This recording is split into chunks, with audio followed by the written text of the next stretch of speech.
analog switches here combined with that rapid trigger function, I mean, it just makes this thing feel broken in comparison. Honestly, I would buy the Wooting every time. Without a doubt, the best gaming keyboard on the market.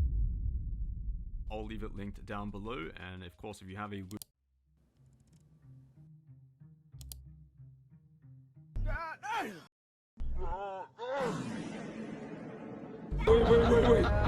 Wait.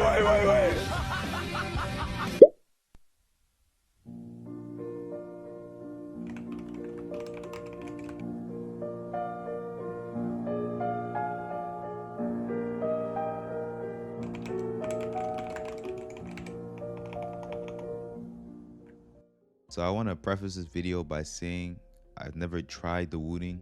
It's just simply too expensive. I don't think you have the facilities for that, big man. And on top of that, you have to wait super long. That kind of experience for me, like I'm super impatient, brought me to the Drunkdeer A75. I bought this keyboard, and this keyboard cost me 170 Canadian, like including shipping. It is essentially the Wooting 68G, but in a 75% form. I did get the version without keycaps because I do have my own keycaps on it. Now, unlike all the other reviews, I'm not going to be going into like the specifications. I'm just going to be going into some things that I noticed and some things that I disliked. First of all, these keycaps, and this keycap right here are completely different because they do want to fit this in. If you buy like recent Amazon keycap postings, usually they have extra stuff you can put in there. I just use like some random keys, and then I just use the FN key. On top of that, the uniform in the top row with the delete key. I don't think any keycap set is gonna look nice because the delete key looks a lot smaller. It's just a slight pet peeve. It's really nothing that deep. I just find that kind of annoying to look at sometimes. The RGB is insane. This is actually it on its lowest quality.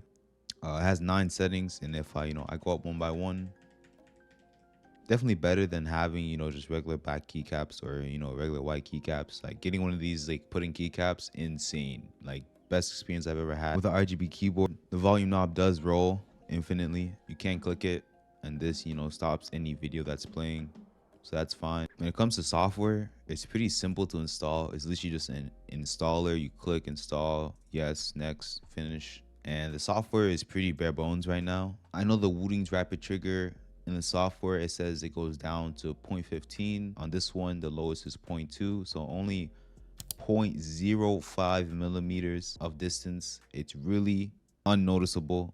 I doubt anyone can like truly look me in my face and tell me they feel the difference between the actual rapid trigger, but the keystroke itself is still 4 millimeters deep, but the actuation only goes to 3.6 millimeters. So I think there is like that 0.4 millimeter range at the very bottom of the key where rapid trigger doesn't really work, but it's only 0.4 millimeters at the end of the day.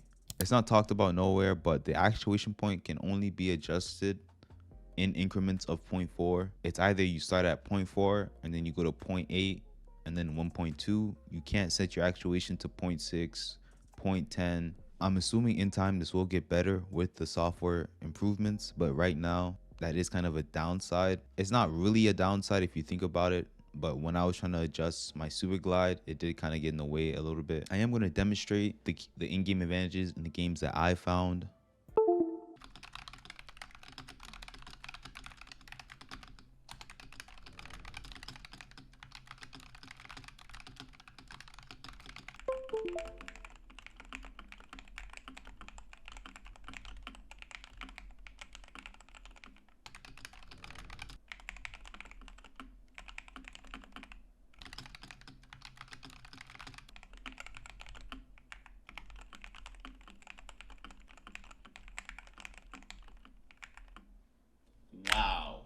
Now, my methodology was to use my old keyboard, then my new keyboard, and see what really feels different.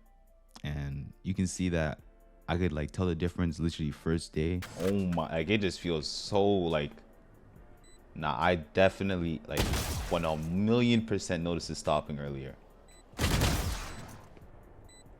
But after using it for some time, the main thing that I think I've noticed is the minute adjustments you can do to your aim simply by just like pressing one key. Like if you want to move that accurate on a regular keyboard, you're going to have to like counter strafe. It's just like not possible to move like that small without counter strafing, but I don't even notice it anymore. But like I be just moving that slight little bit when I'm in like gunfights, DMs, and it's just like it makes like a world of difference in like getting headshot. I think sometimes it even seems like I'm moving while shooting, and I'm not. I'm just like pressing it right after I shoot. I'll show you the difference in actuation and deactivation. I rarely mess up on shooting error nowadays. Before I kind of like, it just felt like a disconnect, but now it feels like, okay, like I can't really be shit now. Like I can't just like blame anything, you know?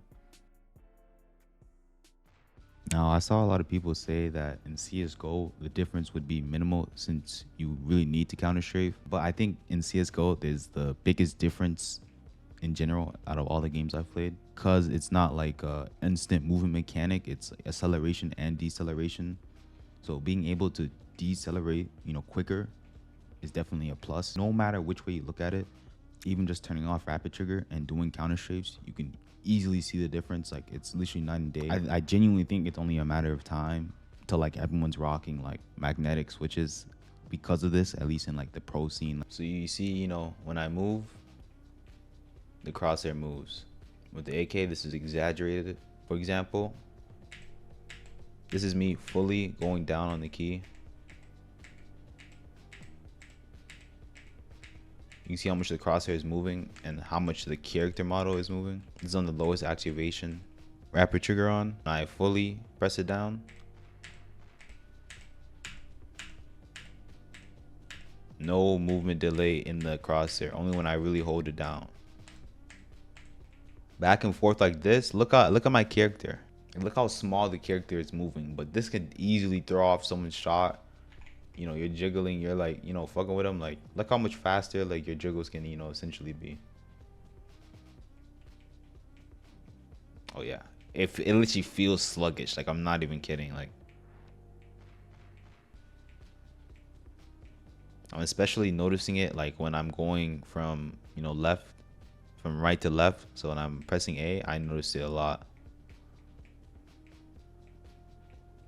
I'm gonna put the actuation down to 0.2, and this would necessarily be, you know, your average switch. And you can see that this actually looks a lot faster than 0.4.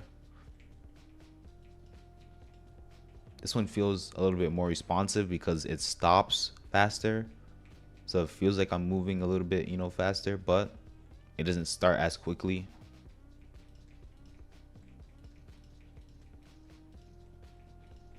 It just feels like butter. Like I can't even explain it. Like now that we're in Apex, your redirects first of all are gonna become a lot cleaner.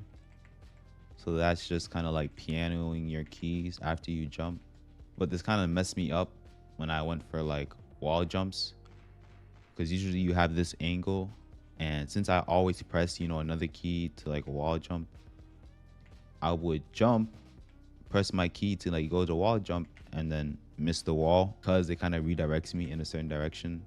All your strafings is just gonna like feel a lot faster because none of them are gonna overlap as often. When it comes to super glides, I found that the adjustment, you know, actually helped me in like finding consistently in super glides. The main thing that helped me with that was Super Glide Trainer. It's kind of crazy the effect this has on your game. I'm gonna show you the software. This is kind of like how it looks like. You see that I have my C to activate a little bit after my space button. And if I put these on, you know, the same actuation, this is at 300 FPS. You see when I go for super glides, you see that I have a lot more wrong inputs first. So I have like 40% wrong inputs. I never crouch too late. What I do to, you know, counteract this is I put my C key a little bit after my space key. You can see, you know, in the pressing, there's almost nothing that was different. I was literally just pressing it the same way. But you see that my overall super glide consistency, the potential super glides, like every statistic is better. Yeah, sometimes I'm crouching too late, but my wrong inputs is increased from 40. So you can kind of just go and adjust this, you know, how you want it to. Obviously the results will vary, but set it to what you want, figure out your settings, and then you kind of forget it. And I just kind of showed this at 300 to emphasize it more at 144. And that's just how the movement tech is. You see 86%, 67%. So it's insane when it comes to, you know, trying to figure out how to super glide. So yeah, I highly recommend this keyboard. Some things that I kind of wish they would improve on is wireless. On the back side of the keyboard, inside one of these holes, there is kind of like a USB dongle. Not dongle, but wireless USB-C receiver like hole. So I assume that they, you know, do want wireless in the future. If there were to, you know, upgrade the case to like a metal, something like aluminum or something, make this wireless, this is literally like end game keyboard for real, for me at least. Especially since you don't really have to open it. It already comes with like all like, you know, all the lube and stuff that you want. I'm not really one of those people to be like super patient and like apply those things. So if you just want the rapid trigger, I would recommend getting this. But if you do want to mod your keyboard, definitely stick with the Wooting. Anyways, that's it for the video. If you did enjoy, I would appreciate if you left a like. And yeah, I'll see you in the next one. Peace.